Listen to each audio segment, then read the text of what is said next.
¿Alguna vez se ha puesto a pensar qué pasa con la basura, además de que es depositada en un relleno sanitario? ¿Que mucho de lo que se desecha diariamente aún puede ser reutilizado? ¿Que puede volver al ciclo productivo y que así se están conservando los recursos naturales? Puede que sí. Puede que usted en su casa separe los residuos y le entregue al reciclador el plástico, el papel, el vidrio y el cartón.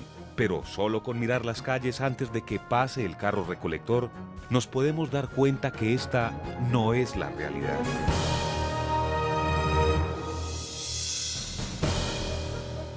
La basura, ya sea en el pavimento, en un campo abierto, en un río o en el mejor de los casos, depositada en una bolsa plástica, es recolectada por un camión e inmediatamente se nos olvida que esos residuos que diariamente estamos produciendo continúan existiendo.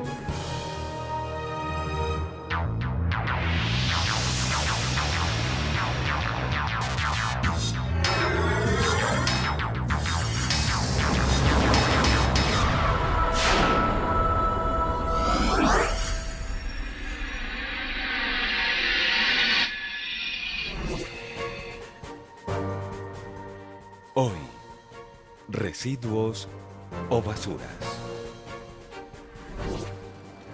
El tiempo a recoger basuras en las calles de Medellín. El país. Montañas de basura invaden la carrera 10ª en el centro de Cali. El tiempo. Alcaldía de Medellín implementa acciones para bajar índices de desaseo en la ciudad. El mundo. Consejo de Medellín visitó rellenos sanitarios para evaluar su gestión y proyección. Son aproximadamente 2.000 las toneladas de residuos sólidos que se producen diariamente en el Valle de Aburrá. Esta cifra puede no decirnos mucho, pues finalmente no estamos viendo la basura que producimos, pero en los rellenos sanitarios, lugares donde están presentes las montañas de basura, cada tonelada que entra es una tonelada menos de su vida útil. ¿Quién sabe qué pasa con los desechos que todos los días salen de nuestras casas? La respuesta a esta pregunta parece muy sencilla. Todo termina en un relleno sanitario. Allí, montañas de basura se acumulan diariamente para que no convivamos con los desechos que producimos, no huelan mal nuestros hogares y no se vean sucias nuestras calles. Lo que no sabemos es que el problema surge cuando no todos los desechos aptos para ir a un relleno sanitario terminan allí acumulados. Los reciclables pueden volver al ciclo productivo y los peligrosos, que son nocivos para el ser humano, deben tener un tratamiento especializado. Para que tengamos energía, agua, ropa, papel y muchos productos más, en las industrias todos los días se están transformando recursos naturales en bienes que satisfagan las necesidades de los seres humanos. Todas las actividades del ser humano generan residuos. Todas las actividades requieren una materia prima, unos insumos, un procesamiento, luego elaboración de un producto. Este producto es usado, utilizado y se va a convertir en un residuo que puede ser aprovechado o no aprovechado. Cuando usamos un vaso desechable, no pensamos que la actividad realizada para su producción genera unos residuos y que después de tomarnos un tinto o un poco de agua, este vaso será depositado en la basura, por lo que termina siendo más largo su proceso de fabricación que su vida útil. Ese es el ciclo en nuestra sociedad de consumo. Desde la antigüedad, los restos de alimento caían al suelo, pero como los hombres nunca estaban en un mismo lugar, esto no generaba ningún problema. Cuando comenzaron los asentamientos humanos, las basuras se iban arrastradas por el cauce de un río. En Medellín, su río desaparecía todo lo que sus habitantes ya no querían ver, causando alteraciones en la calidad del agua y dejando algunos desechos acumulados en sus riberas, los que se terminaron convirtiendo en un foco de contaminación.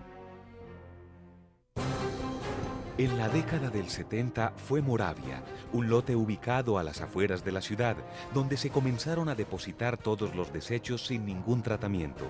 Y aunque la idea era adecuarlo como un sitio transitorio mientras se encontraba un lugar en el que se hiciera su correcta disposición, terminó convirtiéndose en un botadero a cielo abierto, donde la montaña de basura alcanzó a medir 40 metros. Un botadero a cielo abierto está descargando sobre los recursos naturales sobre agua, sobre el ambiente, unos residuos que van a generar problemas de contaminación sobre las aguas, el aire, el suelo, hay impacto visual, puede ser un foco de problemas sobre la salud de las personas que están dentro del entorno.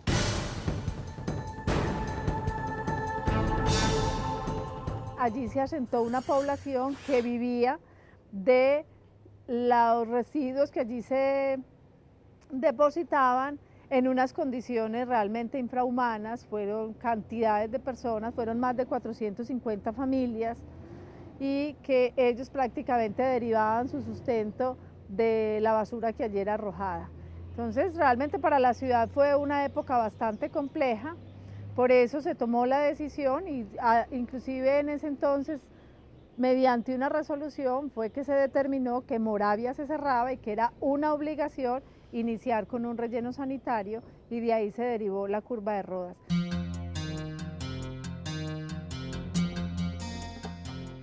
Solucionado el problema de la disposición final de las basuras con la apertura de la curva de Rodas en 1984, de la Pradera en 2003 y de El Guacal, todos nos acostumbramos a que unos camiones recolectores que pasan por ciertas rutas establecidas recogen la basura, la depositan en el relleno, y por ahí derecho se nos olvida que todos somos generadores y que en nuestras manos está disminuir las aproximadamente 2.000 toneladas que están entrando diariamente a la pradera. La ventaja de tener un relleno sanitario es que obviamente aquí tenemos confinados todos los residuos y no tendríamos esos focos concentrados en cualquier rincón de la ciudad, haciendo disposición de la basura de una manera antitécnica. En el caso de la pradera, son 57 kilómetros los que recorren diariamente alrededor de 213 camiones recolectores de basura, en los que fácilmente terminan arrojados tarros plásticos, cartones y hasta colchones, elementos que pueden ser reutilizados en la ciudad. Después que un producto cumple la función para la que fue creado, se puede convertir en un residuo o en basura. Es un residuo si es aprovechado y se reincorpora al ciclo productivo. Es basura si se procede a una mala disposición final, se deja en un lote, se lanza a un río o se mezcla con otros residuos. Entonces yo me como una mandarina y yo pelo una cáscara, yo le quito la cáscara es el residuo, yo no me la voy a comer. ¿Qué pasa con eso? Ella se convierte en basura cuando yo la dejo por ahí mal tirada, mal dispuesta. Si yo la manejo adecuadamente y genero un proceso de compostaje, digamos, con esa cáscara de mandarina, entonces estoy aprovechando un residuo como tal. Entre los residuos se encuentra la materia orgánica, conformada por los restos de alimentos y de material vegetal, que mediante el compostaje puede ser utilizado como abono para las plantas. También encontramos elementos que pueden ser reciclables como el plástico, el vidrio, el papel, el cartón y los metales. Por otro lado se encuentran los residuos peligrosos, aquellos cuyas características biológicas, corrosivas, reactivas, explosivas, tóxicas, inflamables y volátiles generan riesgo para los seres humanos.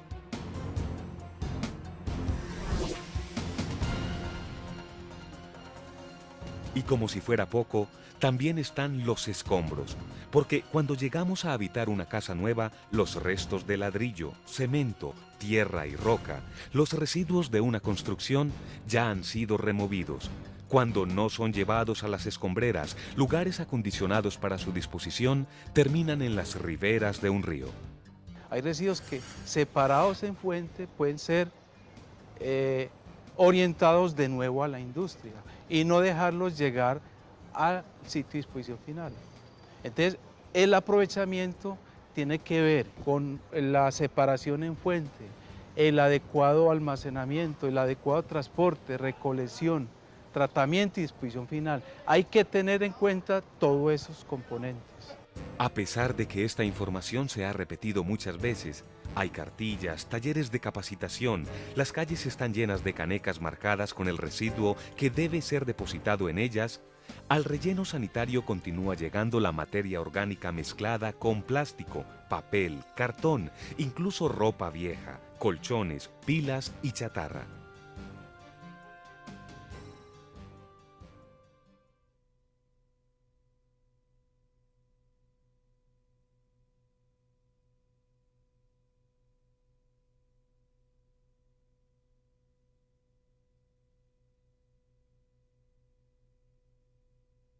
Todas las actividades que realiza el ser humano generan residuos.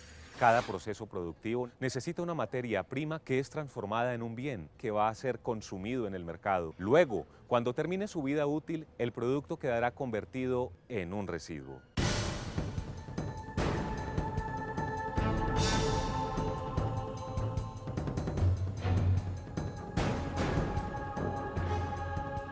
Yo necesito explotar recursos naturales para poder generar algunos de estos productos y que mañana me convierta en residuos. Si yo consumo mucho, entonces se necesitan muchas materias primas, afecto los recursos naturales y después yo voy a generar muchos residuos. Y los residuos impactan a los recursos naturales por su mala disposición o inclusive por su disposición adecuada. ¿Disposición no adecuada? Claro. Es más cómodo depositar todos los residuos en una misma caneca y sacarlos a la calle que separarlos y entregarlos a la persona que puede hacer un adecuado aprovechamiento de ellos. Con el acto de botar lo que ya no sirve, nos deshacemos de un problema. Por lo menos eso creemos casi todas las personas. Mientras para el recolector, la empresa de aseo, el reciclador y el que trabaja en un relleno sanitario, el problema sigue existiendo. El 60% de los residuos que entran a la pradera se componen de materia orgánica. Si se realizara un adecuado proceso de compostaje, serían 1.200 las toneladas que no estarían entrando diariamente al relleno. En cuanto a los escombros, son 7.000 las toneladas que salen cada día de las nuevas construcciones y las remodelaciones de la ciudad.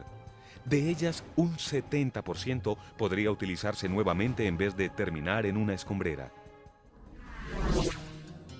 Por otro lado, los recicladores en el área metropolitana recolectan aproximadamente el 14% de los residuos generados, que son aptos para volver a los procesos productivos.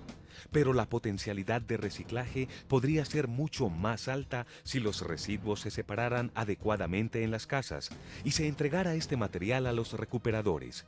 Así esta cifra podría aumentar a un 34%. 34% menos de residuos que no entrarían a los rellenos sanitarios y que aprovechándolos no sería necesario recurrir a nueva materia prima. De ahí viven en la región metropolitana cerca de 4.500 personas, quienes recorren las ciudades día a día para recoger los materiales que nosotros en nuestras casas, si bien algunos separamos, otros no separan, sino que los sacan con los residuos mezclados y ellos los hemos visto que abren las bolsas, sacan el residuo y el material que les sirve a ellos y se lo llevan. Esas personas las debemos ver es como nuestros aliados y nuestros amigos. Ellos están haciendo una labor fundamental para ellos porque de ella viven y fundamental para nosotros porque de ahí, de lo que ellos recuperan, se evita entonces la utilización de materias primas nuevas para poder hacer nuevamente hojas o cartones o tarros plásticos. Botar. Esa es la primera opción. Ya se clausuró la curva de Rodas y se acondicionó el Parque Ambiental La Pradera, ubicado a 57 kilómetros de Medellín. 57 kilómetros que deben recorrer 213 vehículos todos los días. Pero como la basura se va, mejor dicho, se la llevan, se continúa botando y los lugares cercanos al Valle de Aburrá, que pueden ser adaptados para recibir los desechos de los humanos, se están acabando. Es por esta razón que al menos el municipio de Medellín, que es el que más toneladas de residuos genera, ha tenido que salir a otros municipios para poder implementar el proyecto que le permita desarrollar el relleno sanitario. Eso es muy importante tenerlo en cuenta porque entonces si seguimos así, dentro de 30 o 40 años que ya se acaben la vida útil de estos rellenos, no va a haber sitio para disponerlos salvo a 70, 100, 150 kilómetros de distancia, lo que obviamente va a incrementar los costos de transporte o vamos a tener que buscar otras alternativas diferentes. El problema de estar llevando cada día más residuos a un relleno sanitario es que esto se les colmata la vida útil y luego es un problema encontrar otro sitio para depositar residuos. Miren lo que nos pasó hace 6 años cuando se cerró Curva de Rodas. Se le acaba la vida útil al relleno sanitario que tenía la región metropolitana y el problema grande fue poder conseguir un espacio relativamente cercano para poder disponer de los residuos. Hoy día contamos con 2 espacios de esos en la región. Todos generamos residuos, pero formular estrategias para su control y disminución es tarea de pocos.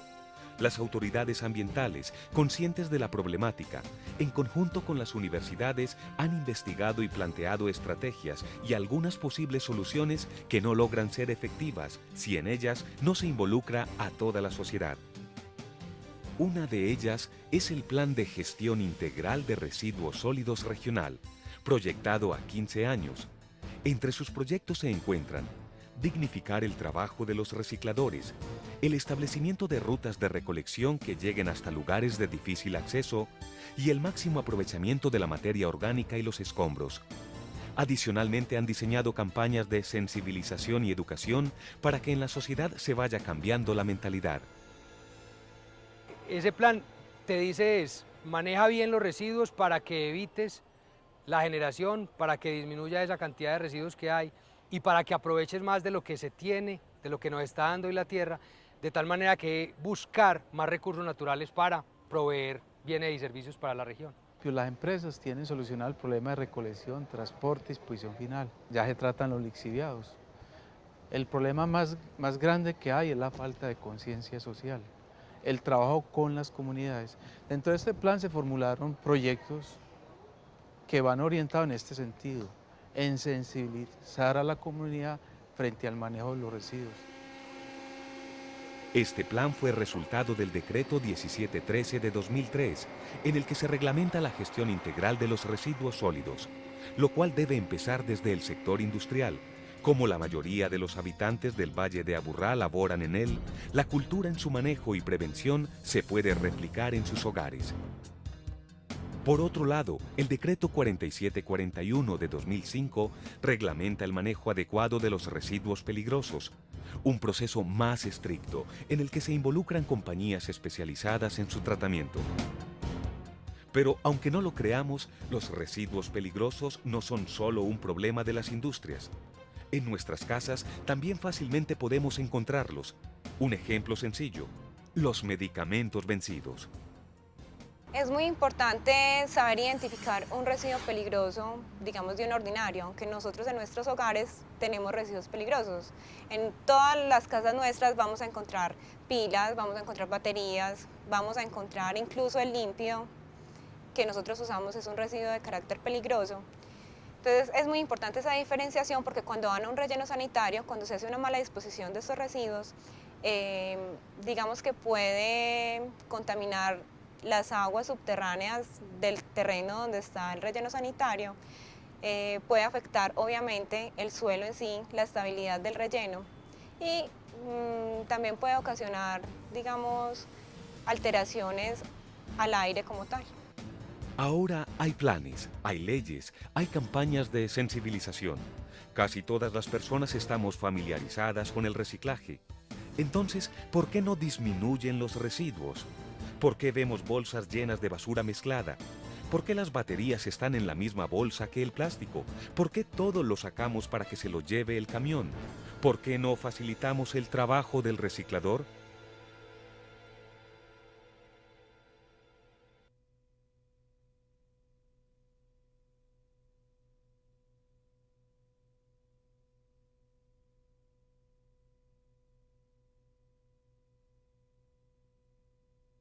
El manejo adecuado de los residuos sólidos es un compromiso de toda la sociedad. La separación en la fuente es una alternativa para su disminución. Ese puede ser nuestro aporte desde los hogares.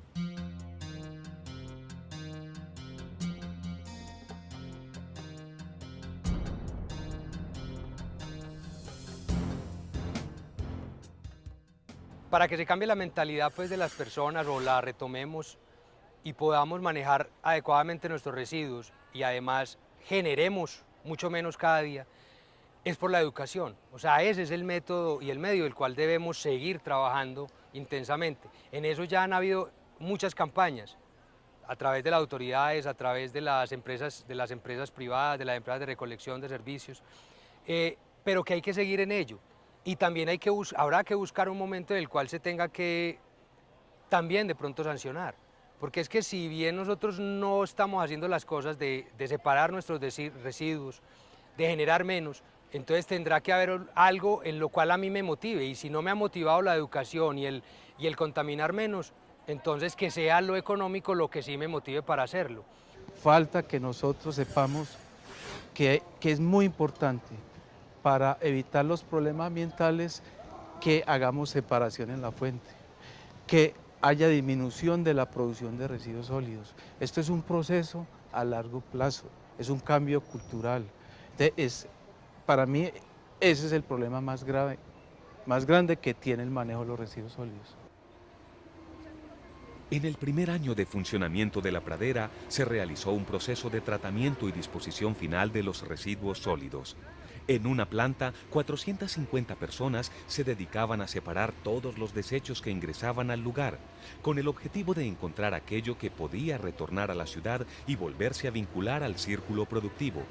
Pero por los impactos presentados como los malos olores y la presencia de roedores, una acción de tutela obligó a su clausura y a proceder directamente a la disposición final de los residuos. Como generadores de residuos que somos, tenemos que tener conciencia de que hay materiales que les podemos dar otra destinación y no generalmente sacarlos en la bolsa para que el carro nos los recoja y que sea la empresa de aseo simplemente la que carga con toda la responsabilidad. En todos los hogares deberíamos tener al menos 3 tipos de separación, que serían los peligrosos, los ordinarios, y considero que también deberemos tener un recipiente para los reciclables o para los residuos aprovechables, ¿sí? Para los aprovechables es mejor entregarlo, en este caso que no poseemos pues ruta de recolección, digamos separada para cada tipo de residuo, entregarlo al recolector pues de la zona